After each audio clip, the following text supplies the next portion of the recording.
Ricardo had always dreamed of being a father. Ever since he was young, he would tell his friends he wanted to be one of those dads who does everything for his child, not just a provider, but someone truly present. When he met Anna, he believed he had found the perfect partner to build that life with.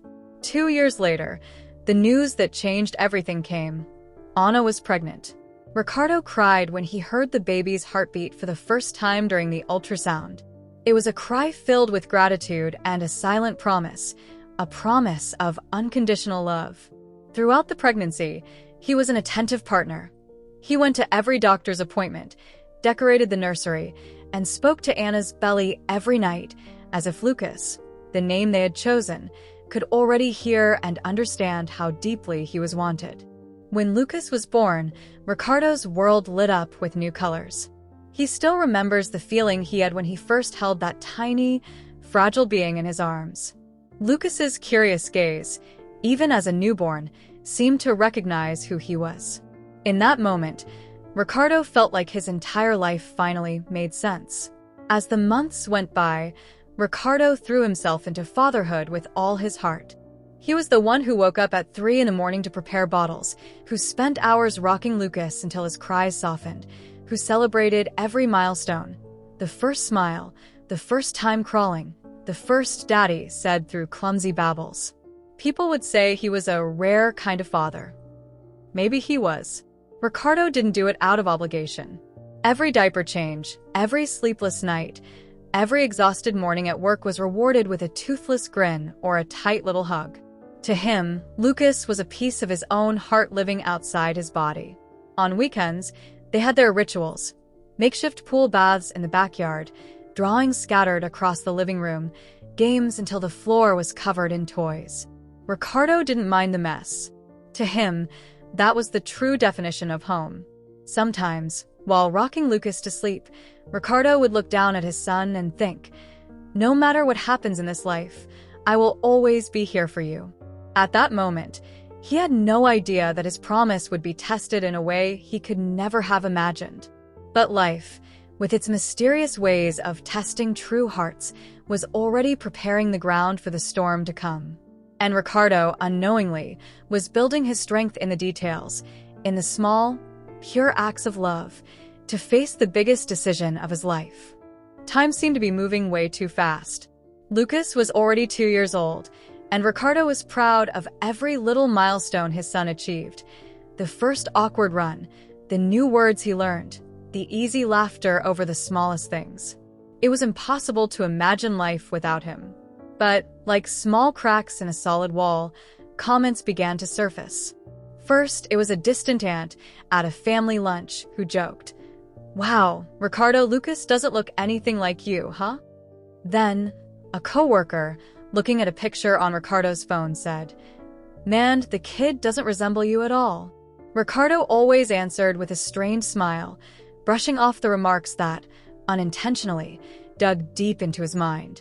He tried to push away any bad thoughts, reminding himself that a father's love wasn't measured by appearances. But night after night, those words echoed in his head. Was it just his imagination? Or was there something more? One ordinary day, during a casual conversation with a close friend, the topic of DNA tests came up, those tests often done more out of curiosity than suspicion. The idea got planted in Ricardo's mind. He didn't want to doubt Anna.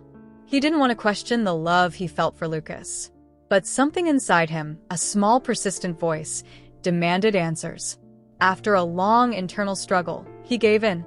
Without telling Anna, he took the test. He collected the samples and sent them to the lab, feeling like a traitor, as if he were betraying the people he loved most.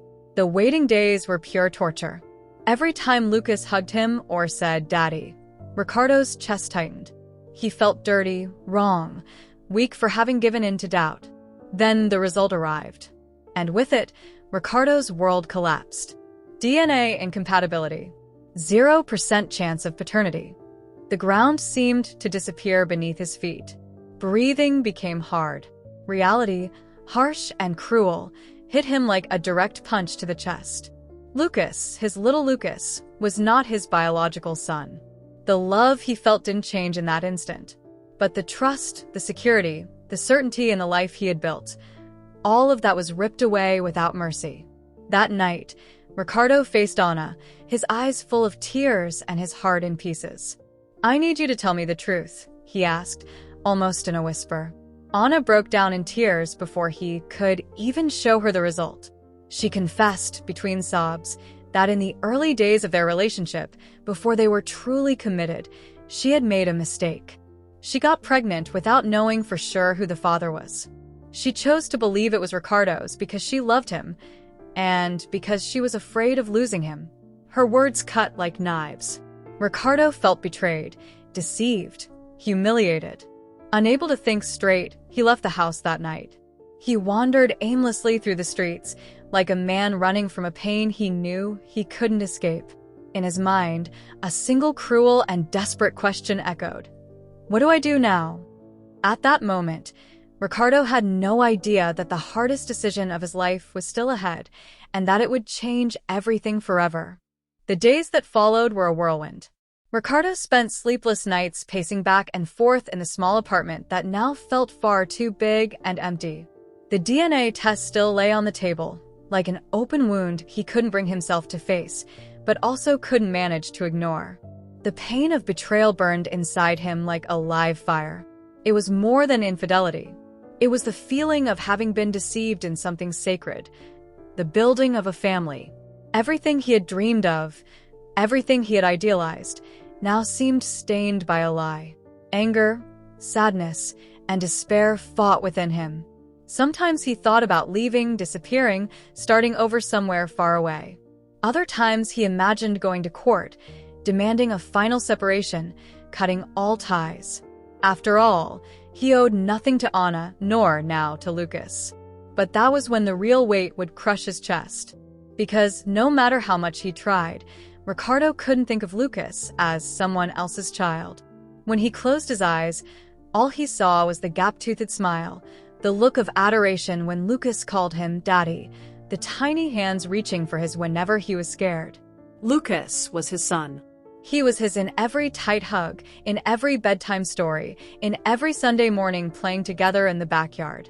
One night, as he was finishing packing his bags, determined to leave once and for all, he heard a soft sound coming from Lucas's room.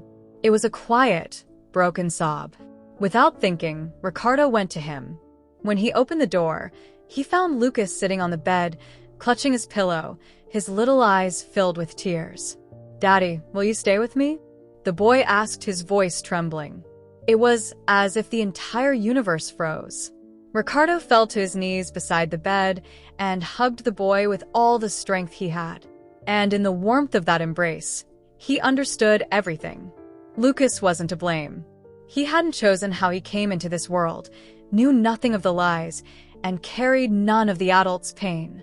He was just a child who loved and trusted the man who had always been there for him. That night, Ricardo cried like he never had before. He cried for the pain, for the betrayal, for the shattered dreams. But above all, he cried for the decision he knew he had to make. He would choose to love. He would choose to be a father, even without a biological bond. Because, deep down, that's what being a father truly meant. Choosing, every single day, to be someone's safe harbor. The next morning, Ricardo unpacked his bags. He sat down with Anna and, with steady resolve, told her that although he would never forget what she had done, his decision regarding Lucas was clear.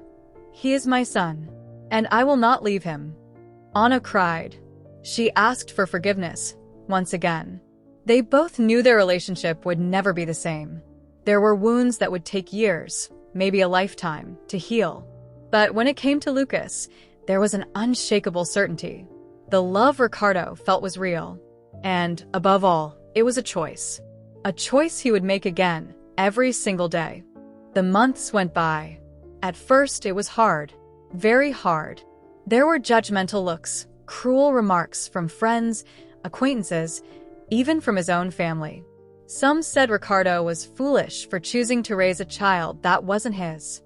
Others, even harsher, insinuated that he was only fooling himself, that sooner or later he would regret it. But Ricardo didn't let it shake him. He knew what he felt every time Lucas ran into his arms. He knew what it was like to wake up to a sweet, "Good morning, Daddy," and fall asleep to a whispered, "I love you." The love between them didn't depend on blood. It was something stronger. Pure. It was a bond built with every hug, every piece of advice, every moment lived side by side. Lucas grew, and with him, Ricardo's pride grew too. He watched Lucas's first day of school with tears in his eyes. He cheered at his first goal in the school soccer tournament. He was there for every performance, every achievement, every setback. One day, during a school activity, Lucas brought home a drawing. It was simple, scribbled like all childhood art. In it, 2 figures. One tall, with arms wide open, and one small, smiling. Above them, written in crooked letters, "My hero, my dad." Ricardo broke down in tears. At that moment, every pain, every doubt, every fear was washed away.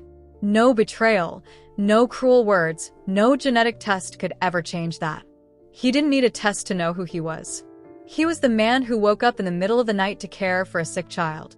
He was the man who taught him how to tie his shoes, ride a bike, and respect others. He was the safe embrace during every storm. He was, in every way that mattered, Lucas's father. Years later, at Lucas's high school graduation, Lucas, now nearly a grown man, walked onto the stage to give a short thank you speech.